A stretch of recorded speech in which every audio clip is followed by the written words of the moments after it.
जय हिंद दोस्तों। आज हम बात करने वाले हैं बंदरगाह। बंदरगाह का शाब्दिक अर्थ होता है एक ऐसा स्थान, एक ऐसा तटीय स्थान जहां पर जहाजें आती हैं और रुकती हैं। वह स्थान जहां से देश के अंतर्गत उत्पादित वस्तुओं को निर्यात किया जाता है तथा देश के बाहर से वस्तुओं का आयात किया जाता है जहाजों के माध्यम से। वह स्थान जहां पर जहाजें रुकती हैं, शाब्दिक अर्थ हैं बंदरगाह। भारत के बंदरगाह, अभी मैं आपको बताऊं उससे पहले मैं आपको ये बताना चाहता हूँ कि एक सूखा बंदरगाह भी होता है, ड्राइड बंदरगाह, dried fort, DFC, dedicated freight corridor. Dedicated freight corridor से तात्पर्य एक ऐसी रेलगाड़ी की पटरी जिसपे केवल मालगाड़ी चलती हो। यह कोलकाता के, यहाँ यह पश्चिम बंगाल के कोलकाता से पंजाब के लुधियाना तक जाती हैं। दूसरा यहाँ पंजाब से नहीं, हरियाणा से, दिल्ली से मुंबई तक जाती हैं। ये दो रास्ते हैं, डेडिकेटेड फ्रेट कॉरिडोर। आइए हम भारत के बंदरगाह के बारे में चर्चा करते हैं।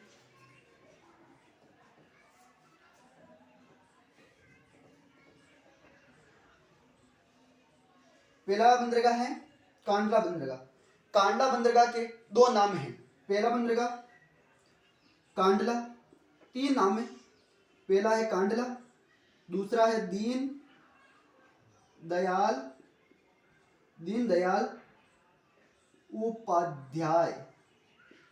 उपाध्याय, और तीसरा नाम है इसका ज्वारीय बंदरगाह।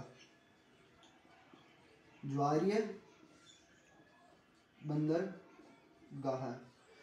बंदरगाह इस कांडला बंदरगाह का नाम इसलिए पड़ा क्योंकि समुद्र की जो लहरें होते हैं, ज्वार भाटा से इसका थोड़ा लेवल ऊपर उठ जाता है। ज्वार भाटा के जाने के बाद इसका लेवल थोड़ा नीचे आ जाता है, इसलिए इसका नाम ज्वारीय बंदरगाह भी रखा गया है। इसका निर्माण इसलिए किया गया क्योंकि यहाँ पर पहले एक कराची बंदरगाह होता था, लेकिन विभाजन के दौरान यह अलग हो गया। इस कराची बंदरगाह का जो मुख्य कार्य था वह यह था कि राजस्थान, पंजाब, हरियाणा, दिल्ली, गुजरात, इन राज्यों में व्यापार को बढ़ावा देता था, व्यापार को आयात निर्यात करता था। परंतु विभाजन के दौरान ये अलग हो गया, इस कारण यहाँ पर कांडला बंदरगाह का निर्माण किया गया। ठीक है, यह मुक्त व्यापार का क्षेत्र है। मुक्त व्यापार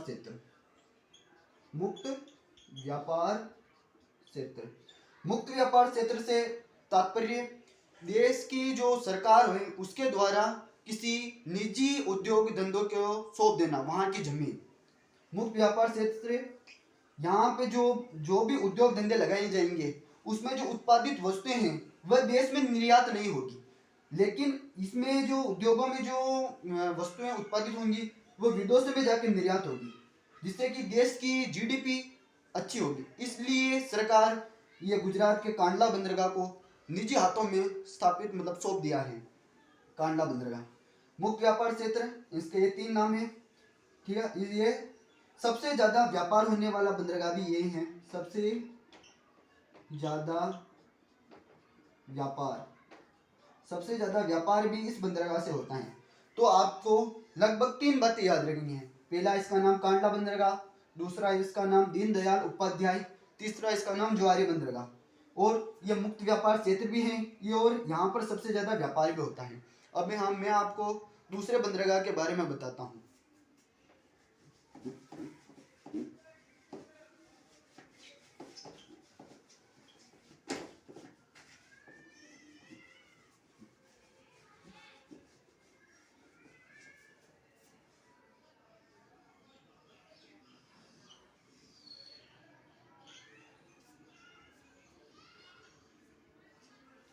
यह है दक्षिण भारत का निचला हिस्सा, दक्षिण भारत। यहाँ पर हमने अभी बात की थी कांडला बंदरगाह। दूसरा बंदरगाह आता है अपना यहाँ पर कर्नाटक में। कर्नाटक यहाँ पे है। कर्नाटक पे यहाँ पे आता है मुंबई बंदरगाह। मुंबई बंदरगाह के बारे में आप ये ध्यान रखना कि ये सबसे बड़ा बंदरगाह, इसका नाम है मुंबई बंदरगाह।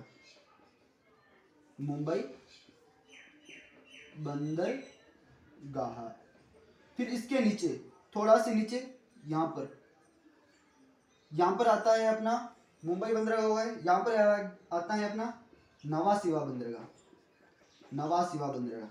नवा शिवा बंदरगाह का एक नाम और है, जिसका नाम है JNPT, Jawaharlal Nehru protect trust. JNPT नवा शिवा बंदरगाह को एक और नाम से जाना जाता है। इसके अलावा यह सबसे आधुनिक बंदरगाह है, आधुनिक बंदरगाह। क्वेश्चन यहाँ पर यह बन सकता है कि सबसे आधुनिक बंदरगाह कौन है, तो वह है नवा शिवा या JNPT, Jawaharlal Nehru port trust इसका नाम है।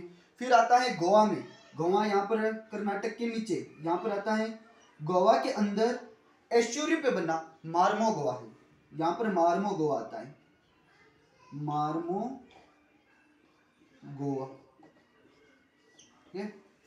तीन बंदरगाह के बारे में हमने बात कर ली है, पहला, दूसरा, ये तीसरा, चौथा, 4 बात कर ली है।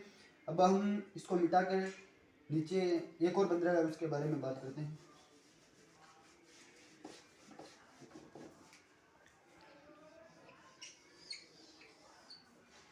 पहला बंदरगाह यहाँ पर हुआ, दूसरा, तीसरा, चौथा हमने अभी मार्मा गोवा के बारे में बात की।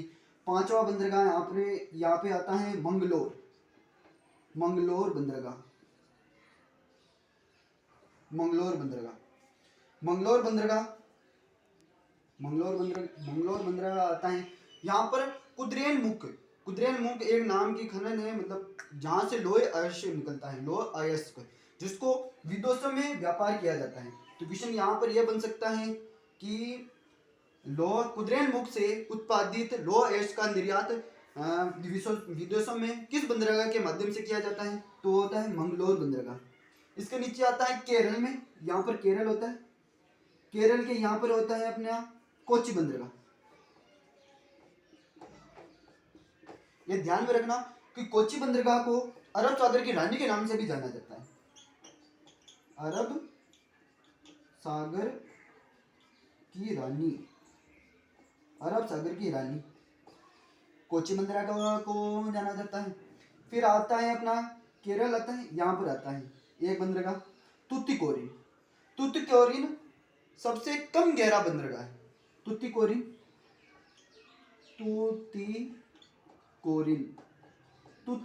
तुतिकोरिन सबसे कम गहरा बंदरगाह है। इसका ऊपर आता है अपना चेन्नई बंदरगाह, चेन्नई, चेन्नई बंदरगाह, चेन्नई बंदरगाह आता है। इसके ऊपर यहाँ पर ओडिशा में, ओडिशा में आता है अपना विशाखापट्टनम, विशाखापट्टनम।